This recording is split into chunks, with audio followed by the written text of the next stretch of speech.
আলু যদি আপনাদের সেদ্ধ থাকে তাহলে মাত্র 10 মিনিট সময় লাগবে এই রেসিপিটা বানিয়ে আপনাদের রেডি করতে। এটা যেরকম আপনারা চা বা কফির সাথে সার্ভ করতে পারেন, সেরকম চাইলে শুধুও কিন্তু সার্ভ করে নিতে পারেন। দেখবেন বাচ্চা থেকে বড় সবারই এটা দারুণ পছন্দ হবে। আর এই আলু স্ন্যাক্সটার সাথে আমি আপনাদের একটা চাটনির রেসিপিও বানিয়ে দেখাবো, যেটা আপনারা খুবই ইজিলি বানিয়ে নিতে পারবেন। তাহলে আর দেরি না করে চলুন রেসিপিটা শুরু করা যাক।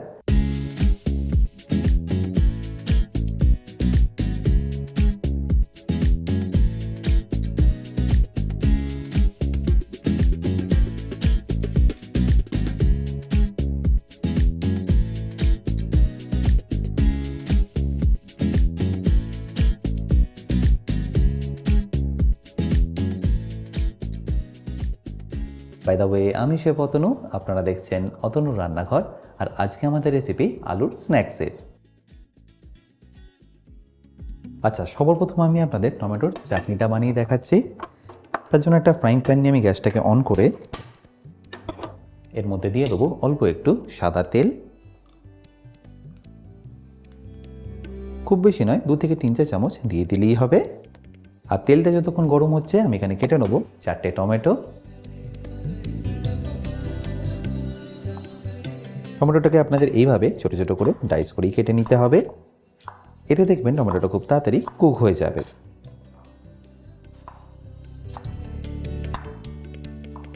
আর টমেটোটা কাটতে কাটতে দেখুন তেলটা এখানে ভালো করে গরম হয়ে গেছে।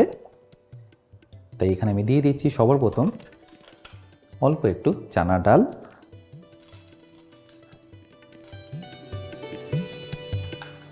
তারই সাথে দিয়ে দিচ্ছি অল্প একটু গোলমরিচ, 1/2 চা চামচ মতো দিয়ে দিলেই হবে। এছাড়াও যাবে 4টে শুকনো লঙ্কা, তারই সাথে দিয়ে দিন 4টে কাঁচা লঙ্কা, অল্প একটু ধনেপাতার জল, আর তারই সাথে সামান্য একটু কাঁচা বাদাম। এবার এটাকে ভালো করে একবার আমি সতে করে নেব বা ফ্রাই করে নেব। বাদামটা ফ্রাই হতে আপনাদের খুব বেশিক্ষণ লাগবে না, মোটামুটি 1 থেকে 1.5 মিনিটের মধ্যেই দেখবেন এটা পারফেক্টলি ফ্রাই হয়ে যাবে।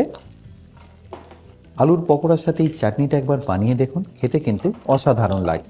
1 থেকে 1.5 মিনিটের মধ্যে দেখুন বাদামটা কিন্তু এখানে পারফেক্টলি ফ্রাই হয়ে গেছে। ব্যাস, এবার এখানে আমি দিয়ে দিচ্ছি কেটে রাখা টমেটোগুলো।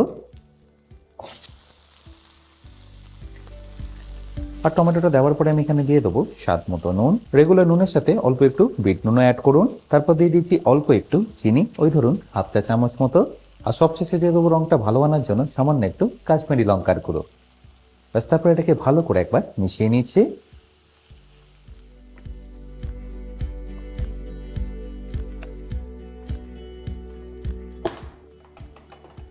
আর ভালো করে মেশানো হয়ে গেলে আপনারা কিন্তু সাথে সাথে এর মধ্যে জলটা দিয়ে দেবেন না।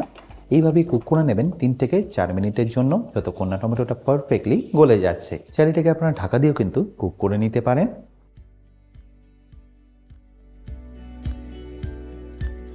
কিছুক্ষণ রাখার পরে দেখুন টমেটোটা কিন্তু পারফেক্টলি গলে গেছে। আর টমেটোর কাঁচা গন্ধটাও কিন্তু এখানে পারফেক্টলি চলে গেছে। আচ্ছা, এবার আমি এখানে দিয়ে দেবো অল্প একটু জল, যাতে টমেটোটা পারফেক্টলি কুক হয়ে যায়।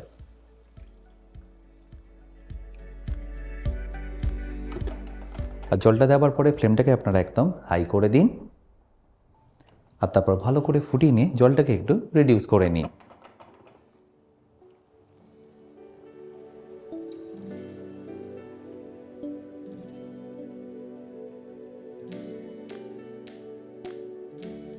আর যখনই দেখবেন জলটা এরকম রিডিউস হয়ে যাবে, তখন এটাকে ঠান্ডা করে পেস্ট করে নিন।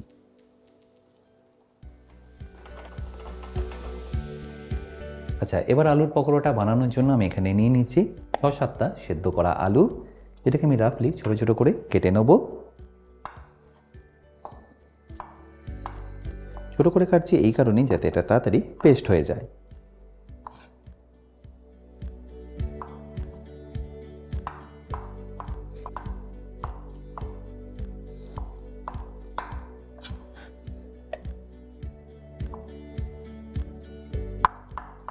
আর সবকটা আলু কাটা হয়ে গেলে আমি এটাকে ডাইরেক্টলি নিয়ে নিচ্ছি মিক্সিং জারের মধ্যে।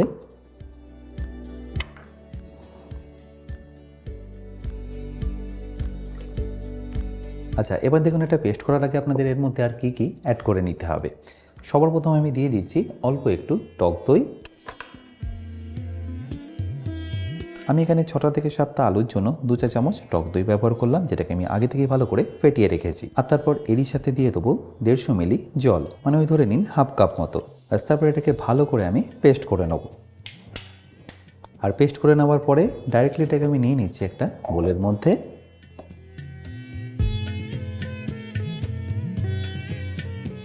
আশা করি টেক্সচারটা আপনারা নিশ্চয়ই দেখতে পাচ্ছেন। পেস্ট হচ্ছে না বলে আপনারা খুব বেশি কিন্তু এর মধ্যে জলটা দিয়ে দেবেন না। পালস মোডে এটাকে ঘুরিয়ে ঘুরিয়ে এটাকে এইভাবেই কিন্তু পেস্ট করে নেবেন। আর আলুটা পেস্ট করার পরে আমি এখানে দিয়ে দিচ্ছি স্বাদ মতো নুন। আলু বয়েল করার সময় যদি আপনারা নুন দিয়ে থাকেন, সেক্ষেত্রে কিন্তু এই স্টেজে আপনার নুনটাকে অবশ্যই অ্যাডজাস্ট করে নেবেন। আচ্ছা, এবার আমি এর মধ্যে দিয়ে দিচ্ছি চালের গুঁড়ো 50 গ্রাম, আর তারই সাথে ময়দা 100 গ্রাম। তারপর এটাকে হাত দিয়ে একবার ভালো করে আমি মিশিয়ে নেব।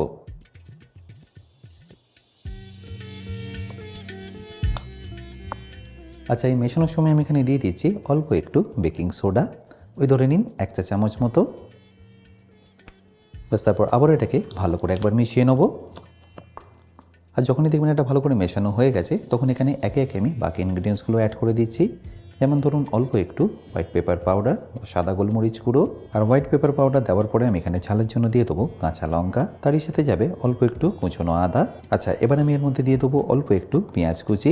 আপনারা যদি পেঁয়াজ কুচি না দিতে চান, সেক্ষেত্রে আপনারা স্কিপও করতে পারেন। আর পেঁয়াজের পরে আমি এখানে দিয়ে দেবো কুচিয়ে রাখা ধনেপাতা। ব্যাস, এবার এটাকে ভালো করে আমি মিশিয়ে নিচ্ছি। তাহলে নিশ্চয়ই দেখতে পেলেন এটা কত সহজে বানিয়ে নেওয়া যায়। আচ্ছা, এবার এটাকে আমি আপনাদের ফ্রাই করেও দেখাবো, আর তার আগে আমি চাটনিটাকে ফিনিশ করে দেখাচ্ছি। আচ্ছা, এর টেক্সচারটা আপনারা একবার দেখে নিন। এরকম যেন সফট থাকে, তাহলেই দেখবেন এটা পারফেক্টলি ফুলবে, আর ফ্রাই হওয়ার পরে খুব সুন্দর নরমও থাকবে। আচ্ছা, চাটনিটা পেস্ট করে নেওয়ার পরে দেখুন এর টেক্সচারটা কতটা সুন্দর এসছে। আচ্ছা, এবার দেখুন এর মধ্যে তড়কা বা টেম্পারিংয়ের জন্য আপনাদের কী কী দিয়ে দিতে হবে। তার জন্য প্রথমে একটা তড়কা প্যান নিয়ে আমি তার মধ্যে নিয়ে নিয়েছি 2 থেকে 3 চা চামচ সাদা তেল। আর তেলটা একটু গরম হয়ে গেলে আমি এখানে দিয়ে দেবো সবার প্রথম হাফ চা চামচ কালো সর্ষে, তারই সাথে 1 চা চামচ গোটা জিরে, একটা শুকনো লঙ্কা, আর 2 চা চামচ কুচনো রসুন। বাস, তারপর এটাকে ভালো করে একবার মিশিয়ে নিন। আর রসুনটা যখনই দেখবেন হালকা একটু ফ্রাই হয়ে এসছে, তখন এখানে অ্যাড করে দিন সামান্য কয়েকটা কারি পাতা।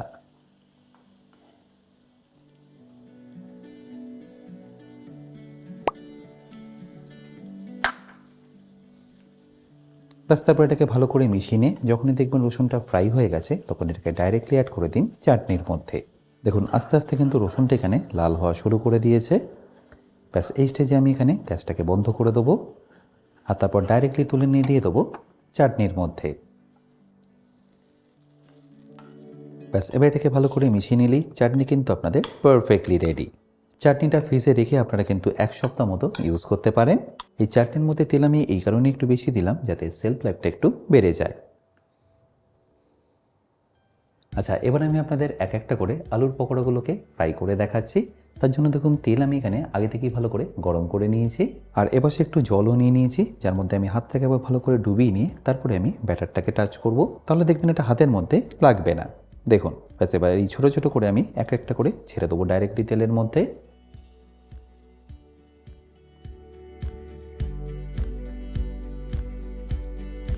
আপনাদের যে প্রপার কোনো শেপ দিতে হবে তা কিন্তু নয়, আপনারা এরকম ছোটো ছোটো করে সাইজে কেটে এইভাবে ছেড়ে দিন।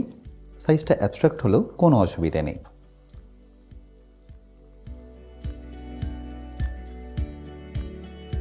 আর খুব বেশি কিন্তু দেবেন না, এরকম ছোটো ছোটো সাইজেরই করে নেবেন।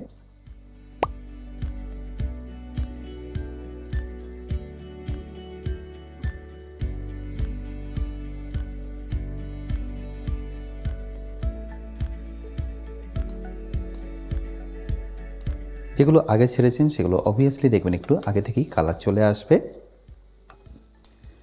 দেখতেই পাচ্ছেন কি সুন্দর শেপটা নিয়ে নিয়েছে, আর কতটা ফুলেও গেছে।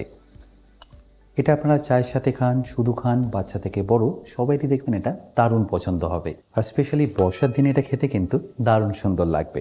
আর এটাকে আপনাদের ততক্ষণ ফ্রাই করে নিতে হবে যতক্ষণ এটা একদম লাল লাল হয়ে ভাজা হয়ে যাচ্ছে। আর এরপর যখনই দেখবেন সবকটা একদম পারফেক্টলি কালার এসে গেছে, তখন এটাকে তুলে নিন।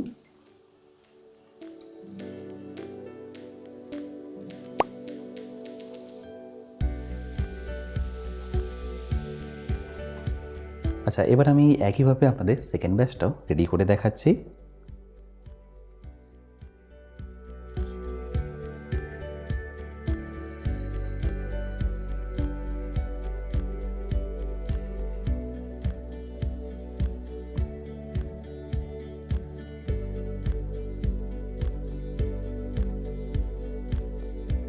একটু যদি গায়ে গায়ে লেগে থাকে তাহলে এইভাবে একটু ছাড়িয়ে নেবেন আর তারপর এটাকে ভালো করে ফ্রাই করে নেবেন। একটু কালার চলে আসলে যে আপনাদের তুলে নিতে হবে তা কিন্তু নয়।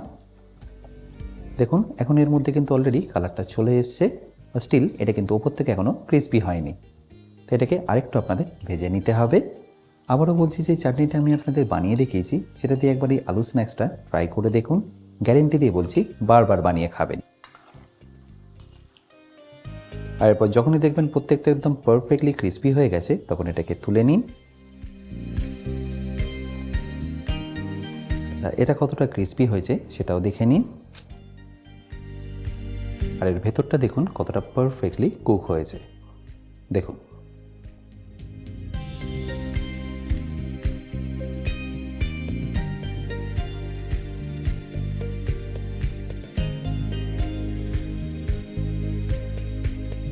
বাই দ্য ওয়ে, আমি শেফ অতনু, আপনারা দেখছিলেন অতনুর রান্নাঘর। দেখা হচ্ছে আপনাদের সাথে একটা নতুন রেসিপি নিয়ে নেক্সট এপিসোডে। ভালো থাকবেন, সুস্থ থাকবেন।